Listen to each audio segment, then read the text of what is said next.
So it's been 2 days since the most recent update for Helldivers went live, and in that time, I've been able to test some of the things out and really get a feel for all these changes, if you will.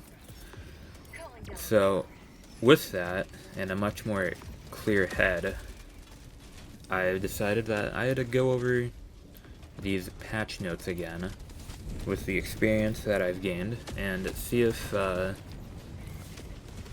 what I said in my initial reaction were valid or not. There's also a small mech review in here, if you so desire. But anyways, let's get in. So the first thing I want to get out of the way is the terminated durable damage change. And I still think this is an incredibly awful decision to implement. Especially since it blankets all of the bugs, which I find really stupid.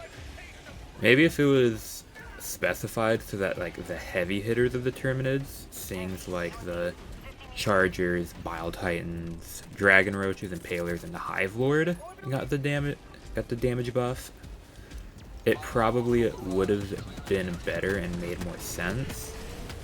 But because they just added it as a whole to all of the bugs, it's just really bad. It also affects way more than just vehicles. It also affects the sentries as well, which makes them a lot easier to destroy, which sucks.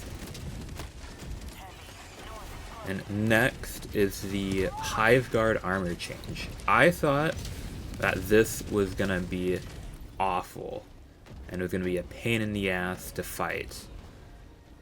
But after I've been fighting them, it's not nearly as bad as I thought it was gonna be, but at times it's still kind of bad.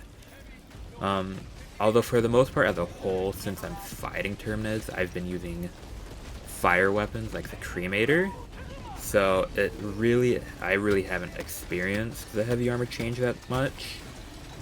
But in the few times that I have, it's been not nearly as bad. There's a few times where my aim's just a little off and I tend to hit the heavy armor plates that don't do anything, but for most of the time it's been not nearly as bad as I thought, and I've been able to kill them head on, which is nice. I thought it was, like I said earlier, I thought it was going to be a lot worse. So it's nice to see that it's not as bad, and you know, I did definitely overreact when I, in the thumbnail of the last video, when I said they were like borderline invincible. But they're not. It's nice. And for the mech changes, like, you can definitely feel them. But the issues that I've had is like, you can definitely feel all of these HP changes and whatnot, but they still don't really last as long if you don't have some way of clearing the horde when they're like surrounding and attacking you. Like, I was playing a game with my friends yesterday, and while for the most part they've been able to keep the enemies away from my mech, in the few times that we got separated, I usually got ganged up on when trying to focus on the front when there's like a group that spawned that came around from the back. And so I'd like turn around to kill them, which would enable the horde that I'm shooting at in front of me to come in, and it's kind of it's kind of an issue. But if it's mostly the small ones, like the small guys, you should be able to just stomp your way through. But if they're like warriors,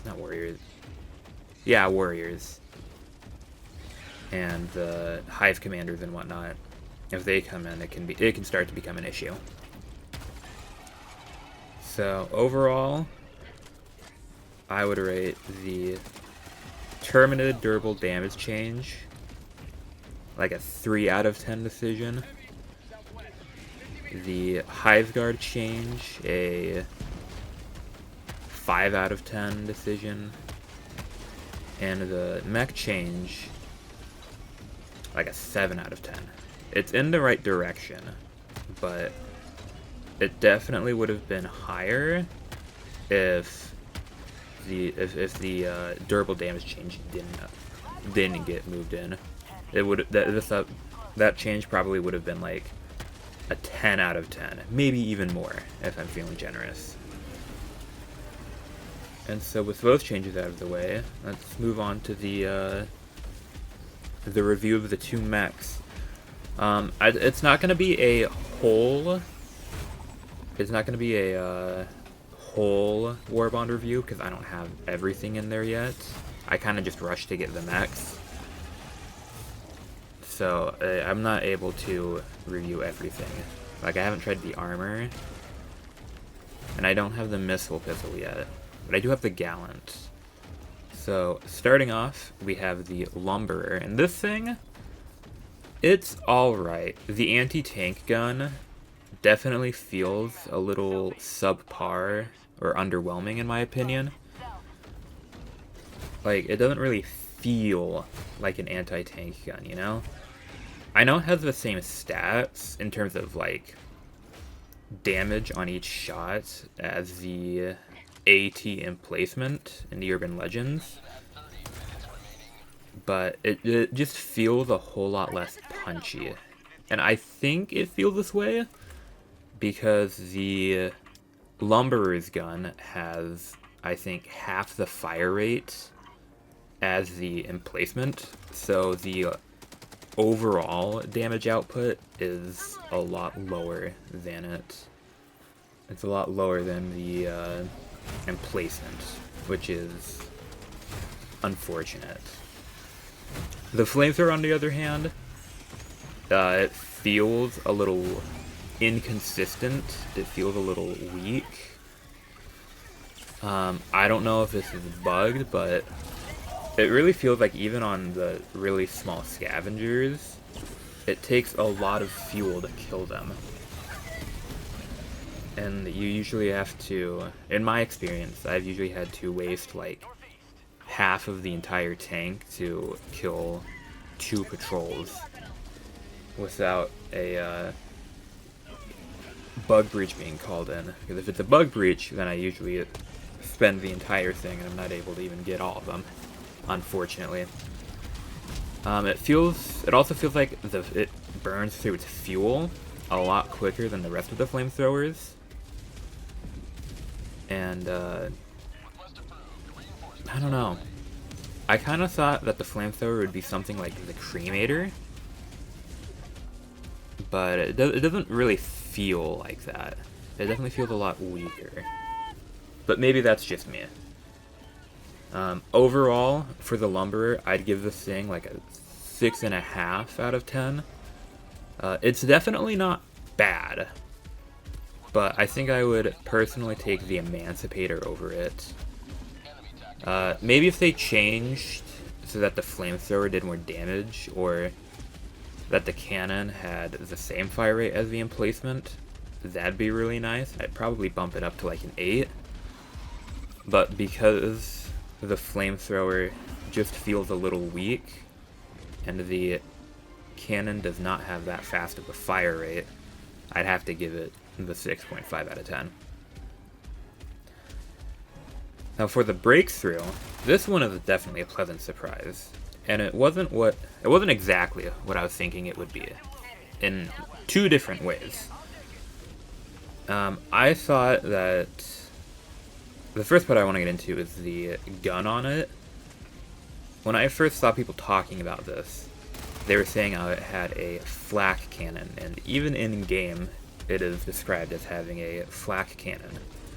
But I was skeptical in the trailer, because it really did just look like a really big grenade launcher. And when I think of flak, I usually think of something like an airburst or a proxy fuse airburst shell. Something that you would find in like an old World War II style air defense system, where it's just these big guns firing these shells that blow up near aircraft, you know? And for something more in-game, when I think of flak, I think of the flak mode of the autocannon and the airburst rocket. You know, those have proximity fuses. They blow up when they're near a target. So after I saw that and I thought of that, I thought, okay, well maybe it'll be something like it'll shoot this big grenade-like projectile, kind of like an ultimatum, but instead of a big explosion, it just sends out a ton of shrapnel in all different directions for like really easy crowd control. But unfortunately it's not.